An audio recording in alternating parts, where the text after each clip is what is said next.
Bonjour tout le monde et bienvenue dans le tout premier épisode du podcast de Starlettre. Je suis ravie de vous accueillir. Starlettre. Moi c'est Maïsane, je suis chanteuse, comédienne et danseuse. Et chaque mois, je reçois un ou une invitée issue du milieu du spectacle qui nous partage son expérience, son parcours, mais aussi ses réflexions sur différentes thématiques, qu'elles soient artistiques, philosophiques, culturelles ou encore sociétales. On aborde vraiment plein de sujets ensemble, donc si ça vous parle, eh bien restez avec nous. Aujourd'hui, je suis avec Thibaut Marion, qui est comédien, chanteur, mais aussi directeur artistique de sa propre compagnie. On aura évidemment l'occasion de revenir là-dessus plus en détail. Je vous laisse donc avec l'épisode. Si ce podcast vous plaît, n'hésitez pas à le partager autour de vous et à vous y abonner. Et en attendant, je vous souhaite une très belle écoute. Comment tu vas, Thibaut ? Eh bien, ça va bien. Ouais. Je suis un peu stressé, mais ça va. T'es stressé de passer de l'autre côté, hein, c'est oui, ça ? Oui, exactement. Ouais, mais je comprends. Ouais. Moi, je t'avoue que la première fois que j'ai commencé à prendre mon micro aussi pour interviewer des gens, je me suis dit, alors, je n'ai encore jamais fait ça. À quoi ça va ressembler ? Donc, non, c'est intéressant du coup de le faire devant toi qui a un petit peu l'habitude aussi. Bah, c'est marrant parce que c'est pas le même stress. Quand on interview, il y a un stress de savoir ce qu'on veut amener, là où on veut aller, d'avoir nos notes, de gérer le temps, de gérer. Et quand on est de l'autre côté, c'est le stress du lâcher prise. Ouais, c'est vrai que c'est deux énergies je ne sais pas différentes. Ce que je vais dire. C'est ça. Alors du coup quand même pour rappeler un petit peu, alors je dis pour nous rappeler, mais surtout pour informer les personnes qui ne sauraient pas forcément comment on s'est rencontrés. Moi j'ai une petite anecdote quand même. Ah. Mais je pense que tu sais très bien de quoi je veux parler. En fait avec Thibaut, on s'est rencontrés dans le public d'un spectacle sur lequel on a été amené à jouer un an plus tard. En gros, c'est ça. donc voilà, donc ça a été d'ailleurs une très belle rencontre parce que je crois que ça a tout de suite plutôt bien matché dans l'énergie, les échanges et tout ça. Et c'est d'ailleurs un petit peu aussi pour ça que t'es là ici aujourd'hui. Donc on a effectivement l'occasion de jouer ensemble sur un spectacle, sur Kid Manoir. Le secret de la sorcière, voilà. Et en fait, moi j'ai envie de commencer cette interview par une observation qui va peut-être te faire rire, te faire sourire, mais voilà, t'es quelqu'un qui a énormément d'énergie. Je le vois, que ce soit sur scène ou même en dehors dans la vie, etc. C'est assez impressionnant, je trouve, ton énergie, dans le sens où tu fais beaucoup de choses et puis t'as cette vivacité, t'es hyper spontané. J'ai l'impression aussi que ça va très très vite dans ta tête aussi. Est-ce que le petit Thibaut Marion, il était comme ça aussi, ou est-ce qu'au contraire, t'étais plutôt réservé, timide ? Oh, si, le petit Thibaut était assez dynamique. Je pense même plus dynamique que le grand Thibaut. C'est possible ? Ouais, c'est possible. En tout cas, à l'extérieur, les gens que je fréquente m'ont vu me poser au fur et à mesure où j'ai grandi. Donc là, aujourd'hui, les gens qui me connaissaient enfant considèrent que je suis posé. Donc J'en déduis quand même que l'enfant était un peu moins posé. Après, dans ma tête, il est possible que ça aille à la même vitesse. En tout cas, à l'extérieur, j'arrive quand même maintenant à... j'ai grandi, donc je me suis quand même... assagi et calmé, même s'il y a des moments où effectivement j'ai clairement des quarts d'heure de folie, j'ai clairement des moments où des fois il faut que je fasse sortir l'énergie qui est en moi, et je pense que c'est la raison aussi pour laquelle je fais de la scène, parce que pendant 1 heure, 1 heure et demie, ça permet d'un seul coup faire toutes les choses inimaginables qu'on peut pas faire dans la vie. Et donc oui, il se passe beaucoup de choses, je pense, dans ma tête. C'est assez dynamique.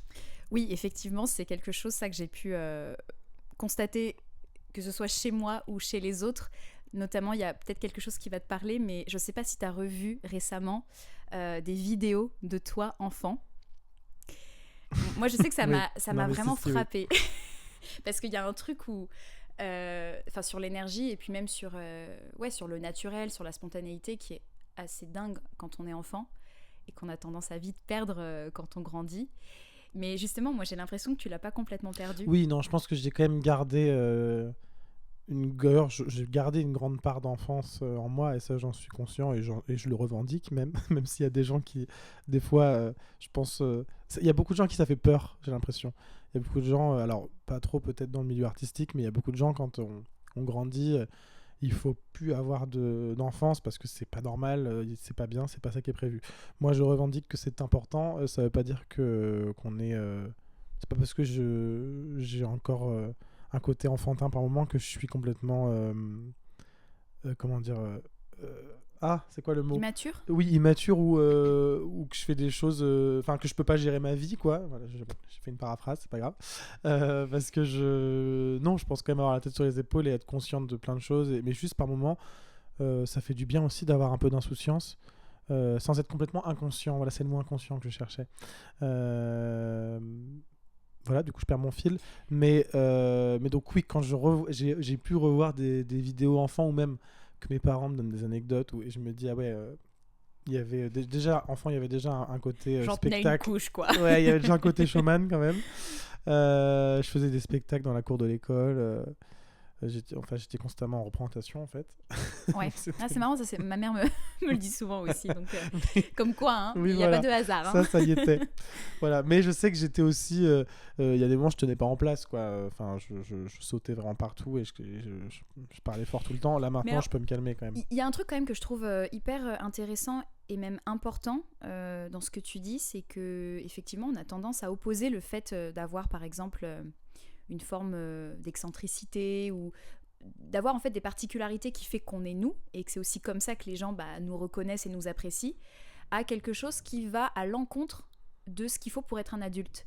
Et je trouve c'est un petit peu triste en fait que ces deux choses-là soient associées, alors que justement des fois j'ai même l'impression au contraire que quand les gens commencent à se couper de cette partie-là, c'est là où ils deviennent un peu un espèce de robot et où du coup ils peuvent ne pas être heureux et du coup ça peut rejaillir aussi sur les personnes qui sont autour d'eux, leurs enfants. Donc je trouve que c'est hyper chouette de rappeler ça, de rappeler que oui, on peut être un petit peu foufou parfois, d'avoir plein d'énergie, de rigoler, de déconner, et c'est pas pour autant qu'on fera des choses complètement folles ou inconscientes non, dans bien sa vie sûr. de tous les jours. Et en fait, je pense que c'est lié à notre société aussi qui aime bien mettre les choses dans des cases et qui aime bien que tout soit bien rangé. Et effectivement, on se dit toujours, non, quand on devient adulte, on laisse complètement son enfant de côté. Moi, je suis pas d'accord. Non, vraiment, c'est essentiel même dans notre vie de tous les jours, dans nos relations amicales, dans notre couple, même quand on est parent, je pense. En fait, il y a quelque chose où c'est important. Pour moi, c'est essentiel en fait pour faire le bien autour de soi et pour faire le bien avec soi aussi en fait, parce que sinon, effectivement, on est juste dans un truc de métro boulot dodo. Et on est chiant en fait. Oui, non mais oui. Quand on perd son enfant, on est chiant. Enfin, il y a un truc où si on n'a plus le droit de s'amuser, d'avoir un peu d'insouciance et et de rire des fois de bêtises, on perd le sel de la vie en fait. Il y a un truc comme moi, ça. Ça m'intéresse pas. On ne signera pas, désolé. Et justement, cette énergie qui est propre à la tienne, hein, et chacun a sa propre énergie, mais justement, toi, dans le milieu artistique, j'imagine que ça a quand même été un atout. Oui, je pense. Alors, c'est aussi quelque chose qu'il faut du coup savoir contrôler, parce que des fois le trop plein d'énergie sur scène est complètement incontrôlable, n'est pas bon non plus, parce que si on est un chien fou, alors oui, ça va plaire. J'ai évidemment des souvenirs en tête. si ça plaît à certains metteurs en scène ou metteuses en scène d'avoir un chien fou sur scène, mais en même temps c'est dangereux parce qu'en fait c'est dangereux pour les autres, c'est dangereux pour... C'était peut-être l'écueil d'ailleurs dont tu parlais justement, dans lequel on peut tomber si vraiment, mais où effectivement dans la vraie vie on tombe pas toujours. Il faut savoir contrôler, il faut savoir et je pense qu'il y a une différence entre avoir beaucoup d'énergie et avoir trop d'énergie sans savoir le contrôler en fait. Est-ce que c'est difficile du coup des fois de contrôler l'énergie naturelle que tu peux avoir ? Je pense que plus j'avance, plus je la comprends, j'arrive à la contrôler. Enfin, j'ai eu la chance de rencontrer la femme de ma vie il y a maintenant 2 ans. On fait des bisous à Stella évidemment. qui me permet dans mon quotidien d'être complètement au naturel là-dessus et de pas gérer ma surénergie puisqu'elle a exactement la même, et donc tous les deux on peut être complètement, donc ça déjà je trouve que ça fait du bien parce que ça permet d'avoir un exutoire aussi, et sans que ce soit c'est un exutoire complètement positif en plus et quotidien, donc c'est peut-être plus simple de la contrôler après derrière dans le milieu professionnel, on va dire. Je dirais même canaliser plus que contrôler, parce que c'est peut-être la mettre à un endroit précis. Oui. Et à pas se laisser forcément déborder, ou même si encore une fois ça peut être aussi très intéressant justement ce truc un peu brut qui sort, et il faut l'avoir quand même, et c'est intéressant, et je pense que il est hyper intéressant par exemple en période de création, en répétition, parce que ça permet de se lâcher, d'avoir des fois des propositions et ensuite on va recentrer. Sur scène, moi ça m'arrive d'avoir des moments effectivement, par exemple, je réagis énormément aux propositions qu'on me fait. Donc peu importe la proposition qu'on va me faire sur scène, j'ai tendance à y aller. Et c'est après coup que je me dis peut-être que ça j'aurais pu, tu vois, filtrer et ne pas répondre. Mais je me dis dommage. Et en même temps, c'est une super qualité d'accepter les impros des copains, quoi. C'est une super qualité, mais c'est vrai que des fois ça nous emmène, moi et les gens qui m'entourent sur scène, dans des situations cocasses où je me dis peut-être qu'on aurait pu éviter cette situation si j'avais juste eu un peu de recul. Mais c'est vrai que j'ai tendance à tout de suite dire ok, grave, on y va.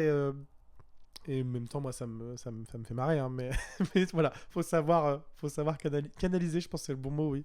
Pour pas que l'énergie soit débordante. Et ça dépend aussi des rôles, ça dépend de plein de choses. De toute façon, là, c'est sûr que dans Kid Manoir, on parle d'un rôle qui est assez exubérant en termes d'énergie. De manière générale, d'ailleurs, tous les rôles de Kid Manoir sont quand même plutôt dans une énergie assez forte. Ouais, donc, c'est pour le coup une qualité où c'est compliqué de passer à côté. Ou sinon, effectivement, on passe peut-être à côté du personnage. Je pense que c'est aussi pour ça que j'ai été casté sur ce personnage. C'est parce que justement, j'ai naturellement, effectivement, cette énergie débordante. Mais par exemple, il peut m'arriver de trop déborder. Donc, il faut que je fasse attention. Pour pas finir tout rouge avec des veines qui vont exploser au niveau du cou. Enfin voilà, que le public soit pas en panique pour moi, quoi. Parce qu'on prend, par exemple, que je vais faire un AVC toutes les 2 secondes, c'est pas l'idée, quoi. Oui, disons que voilà, après, il y a des petites choses comme ça, comme tu dis, à gérer aussi, même pour ton bien-être aussi en tant que comédien. Est-ce que tu es fière de toi? Et justement, là, on parle de cette énergie. On a un petit...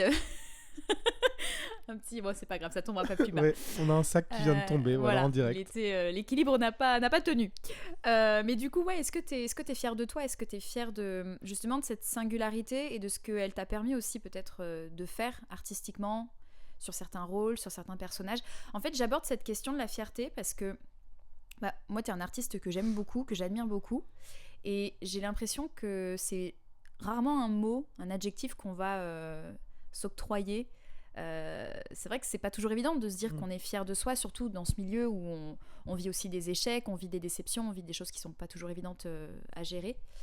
Est-ce que tu arrives à te dire que tu es fier de toi? Je crois que oui, le fait d'assumer la fierté, c'est quelque chose de compliqué parce que c'est quelque chose qui est tout de suite associé à du négatif globalement dans les carcans de la société. Oui, de la prétention, de la vanité, des choses comme ça. Quelqu'un qui va se dire je suis fier de moi, c'est forcément quelqu'un qui a un melon énorme. Je crois que j'ai appris à être fier dernièrement, en tout cas cette année, je suis fier de plusieurs choses que j'ai accomplies. Est-ce que tu voudrais nous les partager? Alors peut-être pas toutes, mais non, mais c'est pas des choses secrètes. D'accord, on écoute attentivement. Mais typiquement, alors sur un point de vue purement personnel, je crois que j'avance aussi sur ce sujet justement de la société, de ce qu'on voudrait nous imposer et ce que moi je veux défendre. Typiquement ce qu'on parlait tout à l'heure sur la part de l'enfance, là même sur ces idées de est-ce que si je pense ça c'est mal, ou est-ce que c'est mal parce que juste tout le monde veut me faire croire que c'est mal, mais en fait au final c'est pas si mal que ça. Donc j'ai un peu avancé sur ce sujet là et ça j'en suis assez fier, je pense, parce que ça m'aide aussi dans mon couple, ça m'aide dans mes relations, ça m'aide. Je pense qu'il y a quelque chose de plus sain quand on n'est pas constamment en train de s'empêcher de penser des choses et qu'on sort un peu des clichés et de ce qu'on voudrait nous calquer, quoi, nous imposer, voilà. C'est vrai.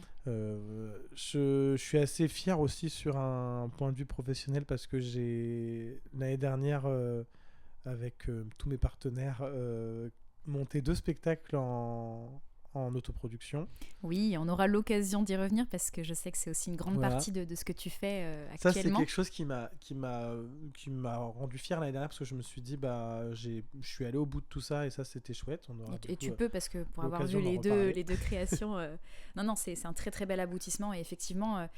je trouve ça... Moi, je suis contente que tu sois fière de ça parce que je pense que je suis fière pour toi de ça. Donc, si toi qui as créé ça, t'es content, non, vraiment, oui, plaisir. parce que je suis conscient aussi de... Enfin, quand je suis dedans, je suis pas forcément conscient de la montagne que c'est parce que j'ai tendance à vivre les choses à fond et à pas me poser de questions et foncer. Et du coup, pendant que je suis dedans et voilà. Et c'est après coup que je me dis, ok, ah oui, quand même, je suis en bas de la montagne, je regarde le sommet, je me dis, mais on est quand même monté là-haut.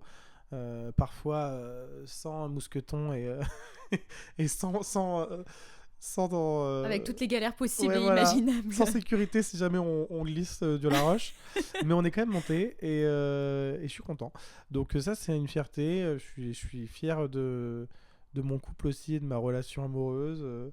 Mais c'est bien, et d'ailleurs c'est chouette aussi de pas avoir honte de le dire, parce que c'est vrai que des fois j'ai un petit peu l'impression qu'il y a un peu ce débat où les célibataires ont l'impression que la société leur montre que le couple en tant que modèle, etc.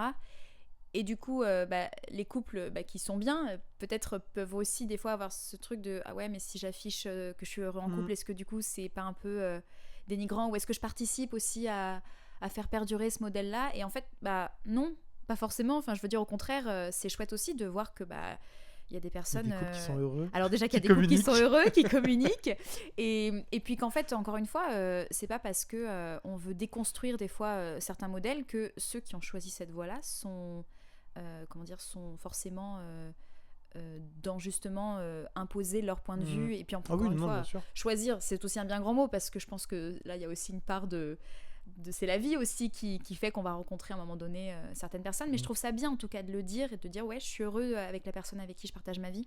Ouais, notamment parce que justement on communique beaucoup, on est dans une symbiose complète où parce qu'il y a pas de non-dit, il y a pas de gêne, il y a pas de choses cachées. Donc en fait, ça c'est un peu une fierté, parce que déjà c'était pas forcément gagné, je pense, dès le début, et il a fallu moi aussi que j'avance là-dessus, que je déconstruise des choses pour en arriver là, et donc j'en suis content. C'est chouette. Donc, vous êtes artistes tous les deux en plus. En plus on est artistes tous les deux, donc ça des fois c'est pas forcément facile, et là franchement non, c'est très fluide. Ouais, et justement dans le quotidien, comment... Est-ce qu'il y a des choses... parce que c'est vrai que la vie d'artiste, c'est très prenant, c'est très exigeant. Et est-ce que vous avez, je sais pas, instauré un peu des règles? Est-ce que dans cette organisation un peu vie professionnelle, vie personnelle, est-ce qu'il y a des choses par exemple où vous allez vous dire, donc toi ou vous deux, ok, là on priorise ça plutôt qu'autre chose on a pour l'instant jamais vraiment mis de règles, parce que effectivement c'est assez fluide, et on a une... déjà il n'y a aucune compétition entre nous. Bon, déjà de fait que c'est une fille et je suis un garçon, déjà ça enlève certaines compétitions, parce que généralement on prétend pas au même rôle. Moi il y a vraiment des moments où j'ai de la joie profonde pour elle, si elle est prise quelque part, comme si j'étais moi aussi sur ce projet, parce que vraiment j'ai l'impression que je vis le projet à travers elle aussi. Donc vraiment ça... C'est beau, ça. Pour l'instant, et j'espère ne jamais ressentir de jalousie, parce que vraiment je comprendrais pas, et au contraire ouais, j'ai l'impression que on se porte tellement qu'en fait on vit aussi le projet au travers des autres. Kid Manoir, je crois qu'elle est venue le voir 6 fois. C'était notre fan numéro 1 quoi. Et en vrai c'est vrai qu'effectivement si demain elle est sur la scène d'un théâtre où je rêve jouer, en fait ce sera un peu comme si j'y mettais les pieds aussi, en fait, j'ai l'impression. C'est intéressant ça, parce que c'est vrai que ça parle aussi un peu d'un tabou de la jalousie professionnelle dans le couple, et je sais que c'est un sujet qui est de plus en plus récurrent, et notamment quand on est sur le même créneau. Le même créneau, et puis c'est vrai qu'aussi des fois quand c'est justement... Encore une fois, si on aborde tout ce qui est sujet, modèle, etc., un peu instauré, mais ce truc où l'homme était un petit peu celui qui devait ramener un peu l'argent à la maison, etc. Et ramener du coup avait l'argent à la maison, allez. Alors écoute, je n'y aurais jamais pensé, mais merci pour cette intervention. Là, typiquement, c'est un exemple concret. Thibaut Marion. Mais moi, c'est ça que j'adore chez toi. De toute façon, je me marre depuis le début de cette c'est interview. C'est un exemple concret de la vitesse. À laquelle ça va. Des fois ça va, voilà. Mais oui, voilà, il y a ce truc où aussi les choses ont évolué. Maintenant, il y a énormément de femmes qui travaillent, oui. Je veux dire, qu'elles aient ou pas des enfants, heureusement. Et c'est vrai que des fois, on peut assister aussi à des ascensions chez ces femmes qui vont avoir une super carrière, et où des fois le mari peut-être... justement parce que originellement il y a quelque chose où il se dit ah ouais, mais est-ce que du coup moi je suis plus l'homme de la situation, etc. Et c'est chouette de pouvoir en fait là t'as dit une phrase qui m'a un petit peu interpellée, de se dire j'espère que je ne ressentirai pas cette jalousie là. C'est vrai que ça peut aussi te tomber dessus vu qu'on contrôle pas ce qu'on Oui, et ressent, puis quoi. faut pas non plus... si une jalousie arrive, faut pas non plus la refouler. C'est-à-dire qu'il faut la comprendre et essayer de l'analyser pourquoi elle est là. Donc, effectivement... Ça, c'est très important aussi. L'intelligence émotionnelle. Non, mais effectivement, je trouve... en fait, je dis pas qu'il faut effectivement être dans un monde de bisounours et sourire à tout. Évidemment que des fois, on ressent des choses pas positives et dans notre relation aussi. Et c'est important de les accueillir. Mais justement, le dialogue vient là aussi. Il vient pour parler des choses positives, mais il vient aussi pour parler des choses négatives. Et en fait... à partir du moment où on essaie de comprendre pourquoi on ressent une chose, je trouve qu'on avance déjà pas mal. Et donc, parce que j'ai pas fini de répondre à ta question, mais je sais pas si j'ai vraiment répondu du coup, mais pour cette idée de est-ce qu'on a des règles entre nous. Alors c'était plus aussi des règles, mais effectivement ça englobe un peu tout ça, c'est que ça peut être des règles entre vous, mais aussi peut-être par rapport à votre métier ou sur le fait... l'emploi du temps, par exemple, je sais que toi récemment tu as eu une actualité assez on a riche. On a chez nous un petit emploi du temps où on se met nos emplois du temps respectifs pour qu'on puisse savoir quand même ce que fait l'autre, parce qu'effectivement des fois on s'y perd un peu. J'adore. Mais le fait de vivre ensemble déjà quand même, ça fait quand même qu'on se retrouve tous les soirs, donc quoi qu'il arrive, même si on a des journées complètes, on finit par se retrouver quand même. Ça t'as vu une différence aussi sur le fait d'avoir cette vie comme ça personnelle avec... Oui. Ouais. Alors moi ma vie a vraiment beaucoup changé du moment où j'ai rencontré Stella, mais parce que avant j'étais célibataire depuis plusieurs années et j'ai commencé à travailler dans le milieu de la comédie musicale en étant célibataire. Donc en fait... je trouve faut pas minimiser. On sait très bien qu'être en couple, ça fait un grand changement dans une vie. Et typiquement, moi, j'ai vu le changement parce que j'ai quitté l'école célibataire. Donc, j'ai commencé à travailler célibataire. Et c'est pas la même chose parce pour le coup, on peut être un peu plus chien fou. On dépend de personne. Personne nous attend. Il n'y a pas de... Oui, même si on a des amis qui sont très proches de nous, on a personne qui nous attend vraiment chez nous, donc même au niveau des horaires, ça peut être plus flexible. C'est vrai que quand on est en couple, même s'il n'y a pas de règle de dire ma chérie m'a dit de rentrer avant minuit 10, donc j'ai intérêt à être là, c'est pas ça du tout ce dont je parle. Mais il y a quelque chose où moi, ça m'a appris à mettre plus un cap dans ma vie. Je dors plus depuis que je suis en couple, mais parce qu'en fait, d'un seul coup, tu dors avec quelqu'un, donc tu veux aussi respecter son sommeil, et au final, on trouve un aménagement entre nous deux, en fait, alors là, moi, il se trouve que c'était là avant de me rencontrer, je pense, dormait à 22h. Moi, je dormais à 2h du matin. Donc, on a trouvé un juste milieu. Mais c'est vrai que dernièrement, je suis toujours au lit avant minuit, par exemple. J'essaye, en tout cas. Et c'est vrai que pour tenir les grosses journées, c'est assez essentiel, je trouve. Et donc typiquement ce genre de choses, être en couple, moi, m'a un peu plus réglé sur certaines choses et des choses positives en fait. Ça m'a pour autant pas, je me suis pas renfermé sur moi-même ou sur mon couple et en me coupant de la société, c'est pas ça, mais je pense que en fait ça m'a fait prendre conscience que je devais aussi me respecter, je pense, et respecter mon corps, respecter mon sommeil, mon esprit, tout ce qu'on veut. Mais parce qu'en fait, en prenant conscience que quelqu'un en face donne de l'attention et me donne de l'attention et a conscience de ce que je fais, de ce que je me fais, je pense que j'ai pris conscience de oui, c'est vrai que peut-être que des fois je me maltraite un peu. Et ça, je trouve que c'est assez... ça, c'est un peu, je trouve, quelque chose de magique des relations amoureuses. Et en plus, quand on vit ensemble, il y a quelque chose vraiment... c'est un peu comme si on avait un miroir qui nous reflète des fois des choses qu'on ne veut pas voir. Effectivement, là, pour le coup, tu prêches une convaincue sur cette dynamique-là qui, effectivement, est très juste. C'est qu'en fait, tu n'as pas le choix, puisque de toute façon, la personne est avec toi... j'allais dire H24, mais oui. En tout cas au quotidien. Et même si il y a ça, il y a le fait aussi d'arriver vers la trentaine aussi, de s'en rapprocher. Je pense que on n'est pas non plus dans les mêmes on n'a pas la même inconscience justement ou insouciance qu'on a à 20 ans. Hier encore j'avais 20 ans. Voilà. J'ai des fois des petites phrases qui jump comme ça dans la tête, qui pop. Et surtout c'est la diversité des références, quoi. Oui, c'est très varié. C'est vraiment c'est Il n'y a pas trop d'ordre. Mais oui, c'est sûr qu'en fait, ouais, c'est pour toi et c'est pour l'autre, en fait. Oui, complètement, en fait, parce que même pour la personne avec qui on partage notre vie, c'est quand même plus agréable pour cette personne de voir que l'autre en face prend soin de lui et fait attention à lui, parce que quand on tient en plus à quelqu'un, on n'aime pas le voir se détruire. Donc je pense que ça, en vrai, c'est quelque chose qui s'est réglé entre nous sur le quotidien. Et après, sur le point de vue du professionnel, non, c'est assez fluide.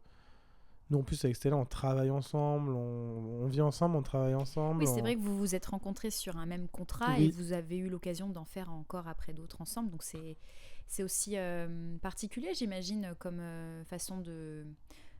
Ouais, comme façon, du coup, d'être, d'évoluer et que potentiellement, il y a des personnes qui, peut-être, auraient du mal. Mais vous, au contraire, ça vous a pas...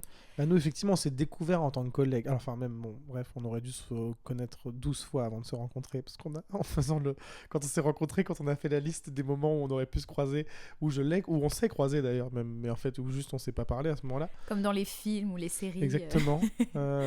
Jusqu'à même l'âge de 12 ans, hein, vraiment. Donc, je remonte vraiment très haut. D'accord, oui, il y a un sacré background. Alors, on n'aurait pas pu se croiser à 12 ans, mais par contre, on a travaillé en même temps sur le même projet, à 200 km l'un de l'autre, et moi j'ai travaillé sur les enregistrements de Stella alors que je la connaissais pas du tout, évidemment. Voilà, donc je trouve ça juste ça, c'est des petits trucs drôles. Bon, Ouais, voilà. mais c'est assez fort, je connais. Mais pourquoi je disais ça Oui, sur le fait de travailler, de s'être Oui, découvert et en donc, tant que bon, collègue. nous on s'est découvert en tant que collègue parce qu'on s'est découvert sur un spectacle, effectivement, où on jouait deux amoureux d'ailleurs. Et après, on a retravaillé ensemble sur un autre spectacle, mais entre-temps, même, en fait, Stella me fait découvrir ma voix lyrique un peu. Enfin, on travaille de ce côté-là. Moi, je la pousse un peu plus vers la pop. On s'aide beaucoup pour nos auditions. On s'aide dès qu'on a des doutes. Il y a quelque chose où, même dans le travail quotidien d'un artiste, on est ensemble, en fait, dans le même bateau. Et en plus, là, ma dernière mise en scène, c'était mon assistante. Enfin bon, on est globalement Oui, vous êtes assez vraiment connectés. Partenaire aussi dans le travail. Oui. Ouais. Oui, et c'est fluide aussi. Donc ça, c'est vrai que ça fait du bien. C'est quand on trouve cette personne-là, on n'a pas envie de la laisser partir. Bah oui, tu m'étonnes. C'est pas prévu. Non, mais c'est chouette, c'est chouette. Et justement, donc tu as parlé du travail donc, que tu avais fait en tant que metteur en scène. Oui. Donc c'est la transition parfaite parce Oh là là, qu'évidemment, c'est j'allais beau. te questionner un petit peu sur la compagnie donc Composite. Oui. Donc tu es directeur artistique de Tout à cette fait. compagnie, c'est toi qui l'as créée. Je l'ai créé avec son président Maël Hervé, qui est un ami d'enfance de longue date, qui est vraiment quelqu'un de très précieux pour moi et qui a accepté de m'accompagner dans cette aventure. Et notre trésorière aussi, Roselyne Cavard, qui est aussi une amie que je connais depuis que j'ai 4 ans, je crois, ou 3 même peut-être. En fait, on était ensemble en petite section de maternelle. Donc ça remonte. Ouais. Donc c'est vraiment des gens très importants pour moi qui sont dans le socle de cette compagnie. Et c'est une compagnie que j'ai créée en février 2021. Donc là, ça va être Là, on fête... on va fêter... les 4 ans. Les 4 ans, oui, c'est ça, Ouais. puisque nous sommes en 2025. Très beau calcul. Bravo, Merci. Maïsan. C'est pourtant pas mon fort, mais non, on va se dévalorise pas. On va fêter ces 4 ans le 24 février. Voilà. Donc c'est une compagnie que j'ai créée pour dans l'optique en fait de réunir les gens autour de moi aussi. Il n'y avait pas vraiment de projet particulier. Enfin si, il y avait une envie de faire plein de choses. Il y avait une envie de pouvoir être une maison de production pour les projets de mes amis et des gens qui m'entourent. Que je sois dedans ou pas d'ailleurs dans le spectacle, pouvoir aussi donner vie à des choses que j'avais en tête, pouvoir aller chanter en maison de retraite, pouvoir aller chanter n'importe où et pouvoir le contractualiser en fait. Donc c'était même faire d'ailleurs de l'audiovisuel. En fait j'avais vraiment envie juste d'avoir un endroit pour ton tout truc ça. à toi en fait. J'aime bien l'indépendance aussi. Ouais. Je pense que c'est pour ça aussi que je suis un peu couteau suisse, mais parce que j'aime bien le fait de... Comme en fait, des fois, mon cerveau va un peu vite et que j'ai envie que les choses aillent vite, j'aime bien me dire, je veux telle chose, bah, ça va aller vite parce que je vais le faire moi-même. D'être autonome, en fait. Voilà, Ouais. être autonome et du coup, pas me dire, ah mince, alors il faut que j'attende 5 jours parce que du coup, il faut que je passe par lui, il faut savoir, ça va dépendre de son emploi du temps parce qu'évidemment, quand on sous-traite, bah, on fait avec l'emploi du temps de la personne aussi. Donc voilà, ça c'est quelque chose que si je peux éviter, je préfère, mais ça c'est à la fois, je pense, une compétence et un défaut parce que des fois, j'ai un peu envie que les choses aillent trop vite. Mais, euh, mais donc, ça a participé à ça, l'idée d'avoir une structure où je puisse en fait faire tout ce que je veux dedans, quoi.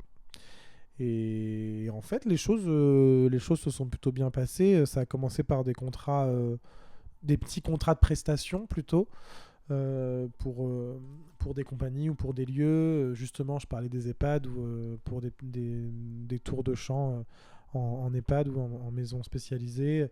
Et en fait, au fur et à mesure, j'ai pu gagner de l'argent avec la compagnie et ça m'a permis effectivement l'année dernière de produire mes 2 premiers spectacles en exploitation parisienne.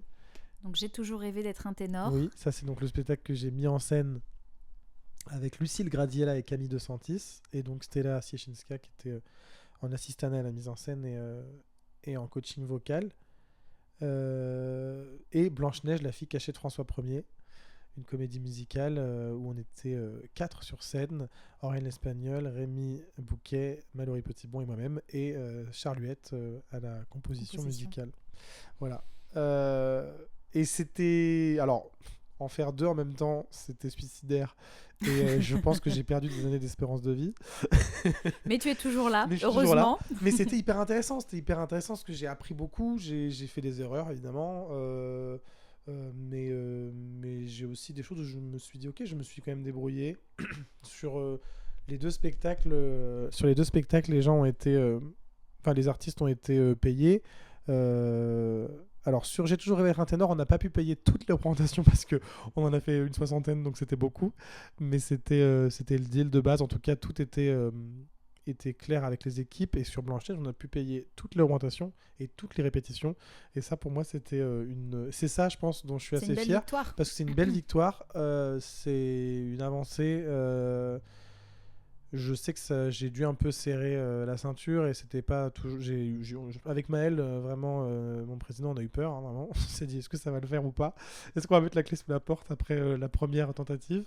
Mais non, ça a tenu et c'est possible. Ah, c'est chouette. Donc c'est chouette. Je le referai pas tous les ans, je vais pas mentir. Ouais, non mais je peux comprendre parce que pour le coup, c'est aussi des choses que j'ai pu vivre, expérimenter. Et c'est vrai que d'avoir une compagnie, c'est beaucoup de choix en fait, parce qu'effectivement, on a envie de faire plein de choses. Oui. Clairement, sinon on n'aurait pas fait ça, on se serait pas lancé là-dedans parce que c'est très très énergivore aussi. Et c'est vrai que des fois, j'imagine qu'il y a dû aussi avoir cette prise de conscience de, en fait, on peut pas forcément tout faire en même temps. Non. Qu'est-ce qu'on priorise, comment on le fait, et puis c'est des coûts aussi, c'est beaucoup de choses, quoi. Là, lancer les 2 spectacles en ce qu'on appelle des contrats de co-réalisation, c'est-à-dire en gros, ce qu'on fait beaucoup quand on est en tournée, c'est des contrats de session, donc on vend les spectacles et on touche une somme vraiment fixée sur un contrat, et ensuite avec cette somme, on peut payer les gens. Donc on prend en soi pas de risque financier puisque le client nous donne l'argent, enfin la salle nous donne l'argent et nous on paye les gens. Mais quand on joue à Paris ou à Avignon, en fait on a un contrat de co-réalisation, c'est-à-dire on fait une sorte de location déguisée en fait de la salle puisqu'on donne une somme à la salle avant de commencer à jouer. Ouais. Ensuite, les recettes sont partagées entre la salle et nous. La première partie revient à la salle. Donc en fait, si on ne remplit pas suffisamment la salle, on touche quasiment rien. Là, moi, sur les 2 exploitations, c'est pas du tout grâce à la billetterie qu'on a réussi à payer, parce que la billetterie, c'était... Alors, on a été dans le positif déjà, c'est pas mal, on devait rien au théâtre, mais au final, on a touché très peu, comparé à une session. Donc, c'est beaucoup de stress parce que il faut Oui, c'est des questions financières qui reviennent de manière très très récurrente. Faut tenir la route derrière. C'est un peu des paris aussi, comme tu disais. C'est pour ça qu'on est constamment en train de mettre des stories parce qu'on veut remplir, donc on a bien celle de sûr. nos Et potes. puis la communication, pour le coup, là c'est pareil, on touche à des choses où, voilà, comme on le disait, je sais pas si d'ailleurs tu savais que j'avais fait un petit peu ça avant de faire du spectacle, mais le fait d'avoir pour le coup commencé là-dedans, je me suis rendu compte que c'était un petit peu aussi le nerf de la guerre. Et que d'ailleurs que ce soit nous en tant qu'artistes pour se vendre, c'est toujours intéressant de savoir de manière globale la communication, qu'est-ce que c'est, comment on peut communiquer à propos de soi et voilà, arriver à se vendre, mais encore plus lorsqu'on vend sa propre structure, voilà. Donc, en fait, quand on a sa propre structure, le problème c'est qu'on doit faire tout. On doit être à la production, on doit être. On peut évidemment sous-traiter, mais si on n'a pas le budget pour payer des gens, en fait, au début, on fait la prod, on fait la diffusion, oui, tu fais 15 on fait la métiers mise en différents. scène, on fait la facturation, la compta, du coup. Et ça t'a pas dégoûté, entre guillemets, ça t'a jamais freiné dans le sens où ça aurait pu dire en fait non, j'arrête parce que c'est beaucoup trop de responsabilités ou trop de tâches entre guillemets ingrates. Tu t'es quand même dit non, ça en vaut la peine. Quand j'étais à la fac, parce que du coup j'ai fait la Sorbonne Nouvelle en études théâtrales, j'ai fait une formation en production. Qui m'a à l'époque, en fait, oui, toi, c'était en production. J'étais en licence en fait générale et à côté j'étais au conservatoire et en fait quand il a fallu se poser la question de est-ce que je fais un master ou pas, j'avais des cours de production en licence 3 et l'intervenant, le professeur que j'avais travaillait au CDN de Normandie-Rouen, c'était Philippe Chameau et il était directeur adjoint de David Bobet qui était le directeur en place à ce moment-là. Et en fait, il m'a dit est-ce que tu veux faire un stage chez nous l'année prochaine ? En gros, il avait bien aimé ce que j'avais dégagé pendant l'année et il voulait m'avoir en stage chez lui. Moi, j'avais pas du tout en tête de faire un master. Pour moi, vraiment, j'arrêtais après la licence et je partais. Je finissais mes études de comédien et voilà, c'était fini, quoi. Donc ça m'a intéressé parce que je me suis dit ok, à ce moment-là, c'est quelque chose qui m'intéressait beaucoup. En même temps, ça m'a fait peur parce que je me suis dit, ça se trouve, je pars sur de la prod à 100%, mais en même temps, à ce moment-là, j'y suis allé quand même. Donc il y avait déjà une non-peur d'aller à 100% là-dedans. Donc je partais déjà avec le fait que j'avais pas peur de base de partir là-dedans. Ouais. Donc j'y suis allé, j'ai fait ce stage où j'ai fait un master justement uniquement pour cette raison. Je n'ai donc du coup jamais terminé mon master, je n'ai jamais fait de mémoire parce qu'en fait il y avait le Covid en plus à ce moment-là. J'ai fait mon stage en 2019 et donc en 2020 quand il a fallu faire mon mémoire, moi vraiment en fait c'était pas ce pourquoi j'avais fait un master, moi c'était pour le stage. Le stage m'a fait énormément de bien, j'ai appris plein de choses sur le terrain et justement c'est pendant ce stage que j'ai pris conscience que je pouvais pas devenir producteur aujourd'hui. C'était pas quelque chose qui m'intéressait. J'ai adoré ça et ça m'a j'ai fait un bac scientifique avant et je pense qu'il y a quand même un truc où les chiffres ça m'intéresse même si des fois eux ils m'aiment pas, mais les chiffres je veux dire. Mais moi j'aime bien ça. Ah donc Pierre Ludovic a quand même Pierre Ludovic il est un peu là quand même. Pierre Ludovic il est pas dans il est pas que dans Kid Manoir, il est un peu aussi dans ma vie. Il est un petit peu dans Thibaut Marion aussi. Donc je pense que en fait après ce stage j'ai pris conscience que j'avais encore besoin du plateau. Typiquement je suis parti en vrai j'ai vécu des trucs de fou dans ce stage, mais je suis parti en assistanat à la production sur un projet avec David Bobet, Béatrice Dalle, Virginie Despentes et une rappeuse qui s'appelle Kazé, et le groupe Zéro qui était un groupe pop comment on dit déjà, post-rock, post-funk, moi je sais plus ce qu'ils faisaient exactement, mais c'était un groupe vachement chouette. Ok, ouais. Et donc j'étais chargé de production en fait de ce spectacle. Et en fait, je suis parti en résidence avec eux. Et en fait, je suis très vite devenu assistant à la mise en scène en fait, de David. Et c'est là où j'ai pris conscience que, ok, je suis pas encore prêt à être complètement que à la production. Et c'était ok. Donc ça m'a permis de prendre conscience de ça, même si je le savais déjà un peu. Et du coup, après, quand je suis revenu, qu'il y a eu le Covid, et après, au retour du Covid, que j'ai décidé de me lancer avec ma compagnie, j'ai juste mis ces billes là-dedans. Mais en fait, c'est le juste milieu. J'ai toujours aimé quand même avoir un côté organisationnel et faire des tâches administratives. C'est quelque chose qui me déplaît pas. Je pourrais pas le faire à 100%. Donc en fait, là, l'équilibre tu l'as trouvé convient. en fait, ouais. le fait est que j'ai la chance aussi à côté d'être dans des productions, des plus grosses productions où moi, je n'ai pas du tout à me poser la question de la prod. En même temps, d'être moi du côté de la prod avec ma structure, ça me permet quand même de relativiser, de comprendre des choses aussi de l'autre côté. Bien sûr. Et parce que des fois, en tant qu'artiste, on est juste un peu ouin-ouin et on va facilement juste se dire Bah oui, c'est sûr c'est qu'il y a toute pas une juste. partie. Pourquoi ça se passe comme ça? Moi, je voulais un taxi et en fait, on me dit de prendre le métro. Voilà. Non, mais c'est sûr qu'effectivement, quand on est que...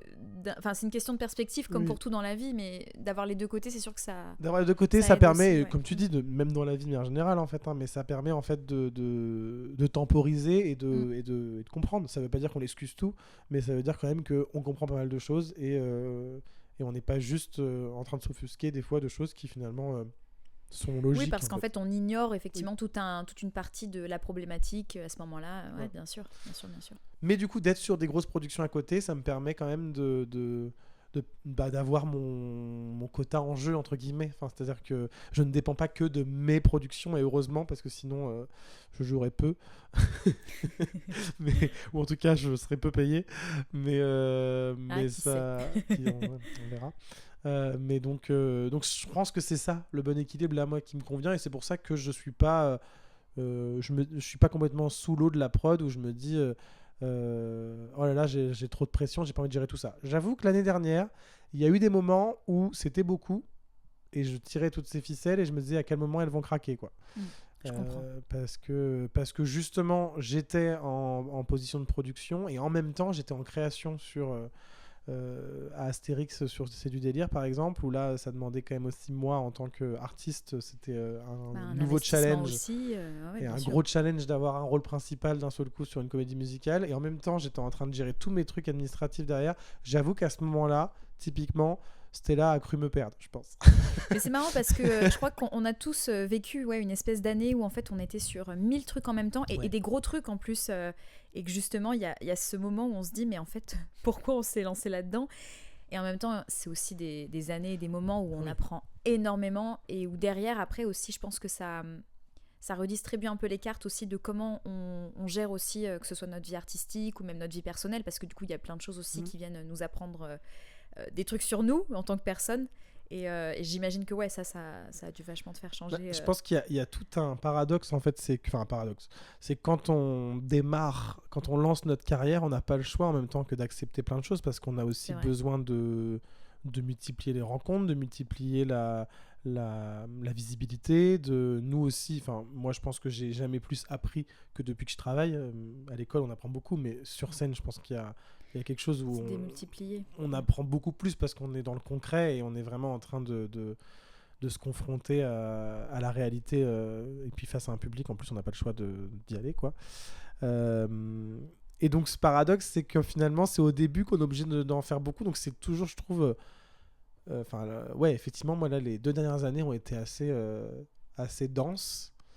En même temps, je regrette rien. En même temps, je suis conscient des moments où j'ai accepté des choses superflues et où je me dis peut-être que ça, c'était pas utile. Des moments où, en plein milieu d'une saison, alors que je suis déjà sur plein de projets, j'accepte de reprendre un projet que j'ai pas joué depuis 3 ans pour une date où du coup il faut le réapprendre, faut le Ça aussi, on a tous vécu ce mais fameux pour une date et où on le fait quand même. Mais parce qu'on se dit, parce qu'il y a aussi de l'affect dans le métier et c'est des gens avec qui aussi on est heureux de travailler, qu'on est heureux de retrouver et on se dit ah bah ouais grave, j'adore ce spectacle, j'adore cette équipe. C'est vrai qu'il y a cette notion d'affect et c'est vrai qu'aussi je pense, est-ce qu'on se débarrasse complètement de justement ce nous un peu plus jeune qui démarre et qui a besoin de se faire connaître, de rencontrer du monde, qui a soif d'apprendre et de faire des projets.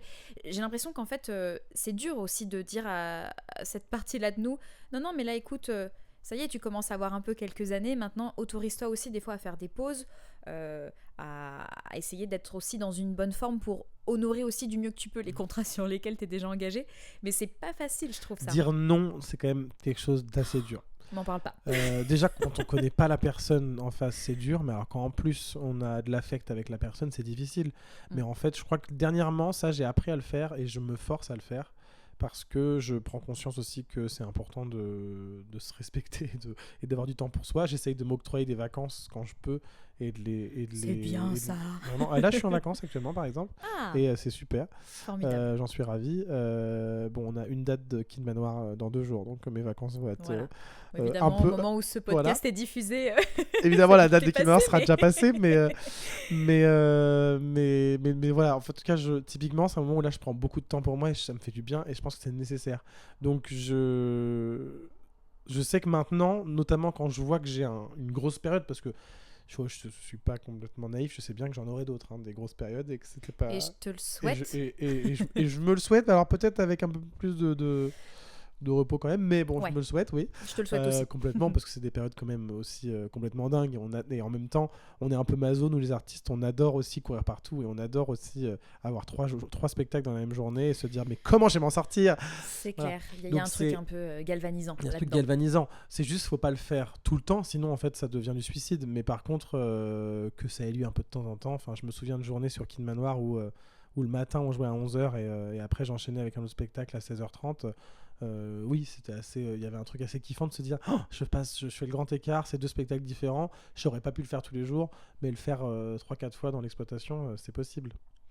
Mais voilà, donc je pense qu'effectivement, il y a quelque chose où on n'a jamais tellement envie de lâcher, comme tu dis, c'est ce côté où on a besoin aussi de cette visibilité, on a besoin de multiplier, et on a envie de multiplier les expériences. Et il y a des moments, je pense qu'il faut se forcer à se dire ok. Personne t'en voudra parce que tu dis non, désolé, là vraiment je n'ai pas l'espace mental et physique. L'espace physique, ça veut pas dire grand chose, mais on s'entend. En tout cas, de faire ce projet, faire ce one shot, cette date unique. Mais je trouve que c'est un processus, un peu long d'accepter d'accepter de dire non. Ouais, parce que je pense que peut-être qu'il y a des fois où il faut même arriver à se dire que quand bien même quelqu'un nous en voudrait, en fait, il y a un moment donné, il faut se prioriser parce que ce métier-là, si on veut le faire aussi le plus longtemps possible, sur le long terme, oui. il y a une réalité sur notre corps, sur notre mental, sur même tout ce qui est aussi émotionnel parce que ça joue énormément. Je crois que c'est valable dans le théâtre et c'est encore plus valable en comédie musicale parce qu'en plus on est encore plus sur des partitions physiques. Donc au-delà de la place mentale et de l'espace que ça prend, il y a effectivement les cordes vocales parce que quand même elles sont pas immortelles. C'est des muscles, c'est comme des tout, muscles, hein, voilà, donc ça s'entretient.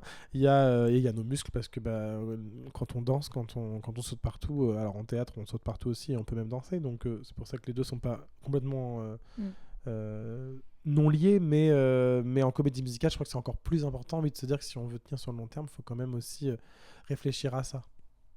Voilà. Ouais. Tu as tout à fait raison. Ça, c'est quelque chose, typiquement, tu demandais tout à l'heure les choses où... ça, je pense que ça fait partie, quand je disais aussi où j'avais une fierté d'avoir avancé aussi sur certaines choses. Je pense que là-dessus, je suis heureux de me dire que je progresse là-dessus et que je sens aussi que mon corps me le rend. Typiquement, cet hiver... Mon corps m'a très bien fait comprendre que j'étais allé trop loin et que j'avais fait beaucoup. Mais parce qu'en plus, il y a eu une grippe carabinée qui nous a vraiment tous matraqué la figure. Ouais, 2024, la santé, c'était compliqué. Ah là, ouais. Mais effectivement, quand t'es en train de courir partout, voilà, en novembre-décembre 2024, je crois que j'ai dû avoir 5 jours off, je pense, en 2 mois. Ce qui est très peu quand même, et en plus c'est pas vraiment des jours off parce que c'est des jours où tu dois bosser une audition, tu dois bosser un truc, donc en fait au final il y a vraiment une période là, il y a eu 1 mois où vraiment j'enchaînais tous les jours et je suis tombé malade à ce moment là et alors là, là tu regrettes parce que là tu te dis comment je vais tenir, et c'est la première fois où sur scène j'ai ressenti une honte de me dire mais c'est pas possible, en plus c'est Astérix, vraiment Groupie du Pianix, c'est un rôle qui se la pète constamment, et donc jouer un rôle qui est en train de se mettre en avant, qui se la pète, qui a une confiance en lui folle, alors que toi à l'intérieur tu sais que t'es à 1/3 de tes capacités vocales, que ça peut craquer à tout moment et que tu sais pas comment ça va tenir, c'était dur mentalement, et c'était la première fois que je me retrouvais dans cette situation de devoir parce que de devoir jouer ce rôle, voilà, qui était dans une assurance, alors que moi j'étais pas du tout assuré derrière, et c'est alors à la fois j'ai quitté ces 2 semaines là, de fin de contrat en me disant je m'en suis sorti et ça m'a rassuré de me dire ok, je connais mon instrument et on voit aussi comment on évolue et ça rassure. Bien sûr. Parce qu'en vrai, la technique vocale, elle sert pas quand ça va bien, elle sert surtout quand ça va mal. Ah bah là oui, elle est cruciale justement dans ces moments où quand on a besoin où on enchaîne, de où on est trouver, malade, voilà. où on est fatigué. Ouais, bien sûr. On n'a pas de voix, mais il faut chanter quand même. Comment on fait ? Bon, bah c'est là où tu te dis. Tout à fait. Donc ça m'a rassuré. Et en même temps, par contre, oui, c'était pas non plus agréable d'être sur scène en se disant à tout moment ça craque. En plus, c'est les dernières, donc il y a tout le monde qui est là. Et c'est pas... Et à tel point que ma dernière représentation de cette période, c'était le lendemain à Disney. Et je boitais parce que j'avais mal à la hanche. Je crois que vraiment mon corps était en train de me dire mais arrête. Ouais, les signaux d'alarme. Mais c'est bien si du coup là maintenant tu fais plus attention, c'est chouette. Ouais, alors bon là je te parle d'un truc qui a eu lieu il y a un mois et demi, hein, donc bon, on en est quand même pas très loin, mais c'est la résolution pour 2025. En tout cas là j'ai pris conscience de cette fin d'année, je me suis dit oh waouh. Et en même temps, c'est là où je me dis que je suis un petit peu maso, c'est que dans ma tête, je me suis dit oui, mais là, c'est parce que t'es tombé malade. Si t'étais pas tombé malade, t'aurais pu le faire. Donc, et là, on retrouve le Thibaut Marion, qui a envie de faire des choses, donc, qui est énergique. Il faut c'est constamment un combat de se dire à quel point c'est génial d'être partout et de faire plein de choses, parce que même en tant qu'artiste, bien sûr que c'est hyper kiffant en une semaine d'être sur 5 spectacles différents. Parce que tu te dis ok, je défends plein de trucs pour la gymnastique mentale aussi. Bon, alors en même temps pour la gymnastique mentale t'as l'impression des fois que tu vas jamais tenir quand c'est des spectacles que tu connais. Ce qui est dur, c'est quand t'es dans la création de plusieurs spectacles. Oui, quand c'est rodé, je pense qu'il y a peut-être effectivement. Quand c'est rodé, différent. tu switches plus facilement de l'un à l'autre. Voilà. Donc ça, c'est quand même des choses. Oui, j'étais content de l'avoir vécu et je voudrais le revivre, hein, bien sûr. Mais c'est vrai que si je pouvais ne pas avoir une perdition vocale en même temps, ça serait pas mal. Ouais, et puis comme tu dis, c'est un travail de longue haleine de pouvoir s'écouter, écouter aussi les besoins par rapport à son métier, aux réalités, etc. Donc c'est chouette. En tout cas, c'est bien parce que la boucle est bouclée, j'ai envie de dire, par rapport à... On parlait d'énergie justement en début d'interview. C'est vrai. Et c'est chouette de voir justement toute l'évolution qu'il y a eu et en même temps que t'es hyper... que t'es resté toi, quoi, du début à la fin. Donc ça, c'est... En même temps, c'est tellement chouette. que le début. Là, quand tu me parles, j'ai l'impression que tu parles de ça comme si j'avais 40 ans de carrière. Écoute, dans 40 ans, on refait... Je reviens sur mes débuts, il y a 52 ans. On se donne rendez-vous dans quelques temps... Dans quelques décennies, mais on c'est fait fou le point. déjà là de se dire effectivement juste moi ça fait 4-5 ans vraiment que je travaille vraiment. Déjà tout ce que j'ai vécu, tout ce qu'on vit, je me dis c'est des métiers où c'est intense quoi. On vit beaucoup de choses. C'est intense et en parce même temps que là c'est moi une chance c'est de les toutes fou comme premières tu pierres. disais. Oui, mais complètement. Le mur là, je sais même pas si les gens le voient. Moi je le vois parce que j'ai posé les premières pierres, mais je pense que les gens de l'extérieur ne voient même pas le mur encore. C'est rigolo, effectivement. Mais justement, d'où l'importance aussi d'être fier de ces premiers moellons quoi, qu'on pose. Écoute Thibaut, merci beaucoup. Merci à toi Maïsan. Je parle beaucoup, j'ai beaucoup parlé à ce podcast. Non, mais tu étais là pour ça. Oui. Et justement, là, je vais te demander un petit truc un peu inédit. Oh là. Tu as le temps de réfléchir, mais tous mes invités vont être amenés à déposer une petite question dans la Secret Box, qui est une boîte que j'ouvrirai donc à l'issue des épisodes qui vont sortir du coup sur cette première saison de podcast. Et donc, ce sera ensuite à moi de me prêter au jeu de l'interview. Donc je ne saurais pas évidemment qui a écrit quelle question. Donc ce sera ta dernière mission d'aujourd'hui. Très bien, je vais prendre cette mission très à cœur. avec beaucoup de... Oh là là, j'ai pas réussi à dire ma phrase. Allez, on recommence. je vais prendre cette mission très à cœur et oui, je vais y réfléchir. Super. Et je te remercie encore une fois. Merci à toi. Et on se retrouve une prochaine fois pour un nouvel épisode de podcast. Salut tout le monde. C'est tout pour nous aujourd'hui. Je vous remercie infiniment d'avoir suivi ce premier épisode. Si ces thématiques vous ont plu, vous pouvez retrouver le compte Starlettre sur Instagram. Vous avez plein de billets autour de ces différents sujets, donc n'hésitez pas à aller y faire un tour. Nous, on se retrouve le mois prochain pour un nouvel épisode. Prenez soin de vous et à bientôt.